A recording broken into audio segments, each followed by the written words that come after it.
నమస్తే, welcome to our channel. నేను ప్రియాంకరావు. మనకు తెలుసు, దస్తగిరి హత్య కేసులో ఆయన ఇంట్లో 100 ఎకరాలకు సంబంధించిన భూమి పట్టాలు దొరికాయని.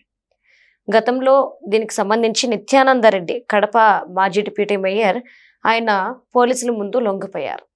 మనం తెర వెనుక మాట్లాడుకున్నారు అందరూ, ఇందులో జగన్ మేనమామ హస్తం ఉంది అని. ఈరోజు అఫీషియల్గా ఒక వార్తాపత్రికలో వచ్చిన వార్త ఏంటి అంటే, జగన్ మేనమామే ఈరోజు ఈ హత్యకు సూత్రధారి అని, ప్లాన్ చేసింది, మనుషుల్ని పంపించింది అంతా తానే అని చెప్పేసి ఈరోజు చెప్తున్నారు. పైగా ఈ 100 ఎకరాల భూమి ఏదైతే ఉందో, ఈ భూమి ఒక ముస్లిం సంస్థకు చెందింది. దీని మీద గతంలో కంప్లైంట్ ఇచ్చినా జగన్మోహన్ రెడ్డి గారి హయాంలో ఎవ్వరూ కూడా తీసుకోలేదంట. ఏదైతే దస్తగిరి భార్య పేరు మీద, ఆయన పేరు మీద ఆస్తులు ఉన్నాయో, ఇవి ఇమ్మని అడిగినప్పుడు అడ్డం తిరగడం వల్లే ఇదంతా చేశారు అని చెప్పి అంటున్నారు. దీని మీద డిస్కస్ చేద్దాం. మనతో పాటు ప్రముఖ పొలిటికల్ అనలిస్ట్ డివి శ్రీనివాస్ గారు ఉన్నారు, ఆయనతో మాట్లాడదాం. నమస్కారం సార్. నమస్తే సార్. అంటే ఏదైతే 100 ఎకరాల భూమి ఉందో ముస్లిం సంస్థకి చెందింది, ఇది జగన్మోహన్ రెడ్డి గారి మేనమామ భార్య పేరు మీద, తన కుమారుడు పేరు మీద, ఇలా అందరి పేర్ల మీద కూడా రిజిస్టర్ చేశారంట. కానీ ఇది ఎవరి భూమి అంటే ఒక ముస్లిం సంస్థకు చెందింది. అందులో ఒక కాలేజ్ ఉంది. అంటే దోచుకోవడం, దాచుకోవడం జగన్మోహన్ రెడ్డి గారే అనుకున్నాం, కానీ ఆయన కుటుంబ సభ్యులు కూడా చేస్తున్నారని ఈరోజు అనుకోవచ్చా? నోటీసులు పంపిస్తాడా? మొన్న మధ్య ప్రెస్ మీట్ పెట్టి రవీంద్రనాథ్ రెడ్డి తన మీద చేస్తున్నటువంటి దుష్ప్రచారం, దస్తగిరి తన బినామీ అని, అంటే ఇప్పుడు ఈనాడు ఇవాళ ఆధారాలతో సహా బ్యానర్ ఐటమ్ కొట్టారు సార్. 2024 ఎన్నికలకు ముందు మార్చి 11న రిజిస్ట్రేషన్ జరిగిందా లేదా? ఆ భూమి అది ముస్లిం మైనారిటీ వెల్ఫేర్ ఆ సంస్థదా కాదా? దాని బాధ్యుడు హుస్సేన్, అతను తప్పించారా లేదా? అతని బదులు నువ్వు నీ మనిషి ఖాదర్ బాషాని పెట్టుకున్నావా లేదా? హుస్సేన్ మీ మీద కేసు వేసాడా లేదా? అందులో మీరు చెప్పిన 100 ఎకరాలు 100 కోట్ల విలువైన భూమి ఏ ఉద్దేశంతో ఇచ్చారు? పేద ముస్లిం బిడ్డలు వాళ్ళ చదువు కోసం ఇచ్చిన భూమి. అసలు ఏ విధంగా నువ్వు నీ భార్య పేరు మీద, నీ కొడుకు పేరు మీద, నీ బినామీల పేరు మీద రిజిస్టర్ చేస్తావు? ఇప్పుడు అది 25 ఎకరాలు 50 కోట్లు విలువైన భూమి. అరుణకుమారి ఎవరామె? కొచ్చిమారెడ్డి రవీంద్రనాథ్ రెడ్డి వైఫ్.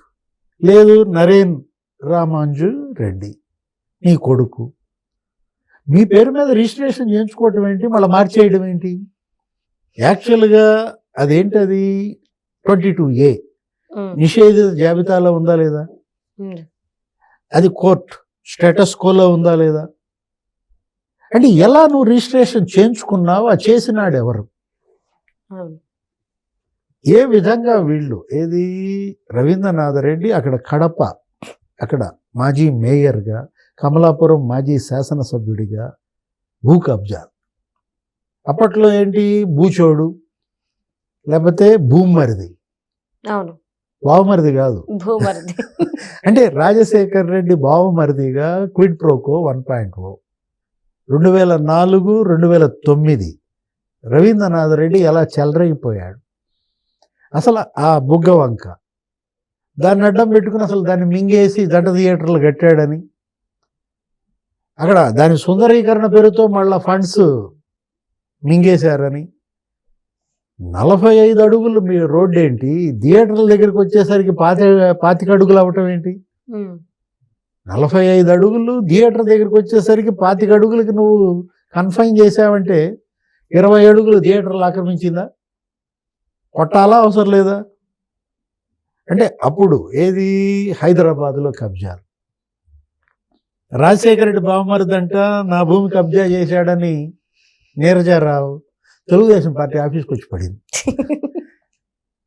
ఎన్టీఆర్ భవన్లో చంద్రబాబు అక్కడ ఏదో సిపిఐ సిపిఎం వాళ్ళతో ఏదో రౌండ్ టేబుల్ మీటింగ్, ఏదో రైతుల సమస్యల్లో ఏదో అక్కడికి వచ్చి గగ్గోలు, అసలు అక్కడికి వచ్చి బైఠాయించి నాకు మీరు రక్షణ కల్పిస్తారా లేదా, నన్ను చంపేస్తారు.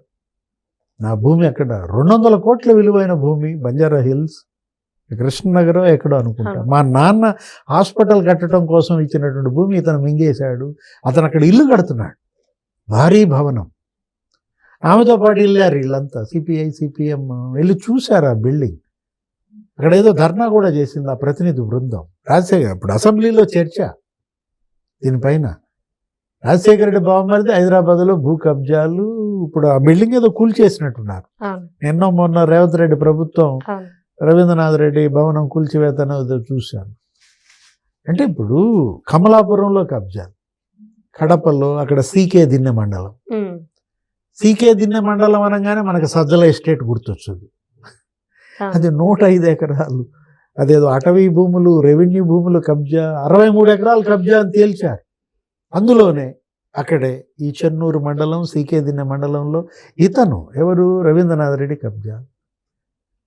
అసలు లేపాక్షి సజ్జ మింగేయాలని చూశారు. ఆ రోజు పయ్యావుల కేశవ్ అడ్డం పడకపోతే, అతని ఆధారాలతో సహా ప్రెస్ మీట్ పెట్టి ధ్వజమెత్తకపోతే 10,000 కోట్ల విలువైన భూమి 500 కోట్లకి ఎత్తేవాళ్ళు. అది 8,848 ఎకరాలు లేపాక్షి సెజ్ అనంతపురంలో. నీకు ఎంత, బెంగళూరుకి కూతవేటు దూరం ఎంత, 100 కిలోమీటర్లే ఉంటుంది. అది 10,000 కోట్లు విలువైంది. రైతులకి ఎంత ఇచ్చారమ్మా ఆ రోజు? రాజశేఖర రెడ్డి ఎకరానికి 1,00,000 కూడా ఇచ్చి ఉన్నాడు, రైతుకు దక్కింది 1,00,000. ఆ 8,848 ఎకరాలు వీళ్ళ పాలు, వైఎస్ బినామీలు, శ్యాంప్రసాద్ రెడ్డి, ఇందు, అరవిందో, లేకపోతే ఈయన రవీంద్రనాథ్ రెడ్డి.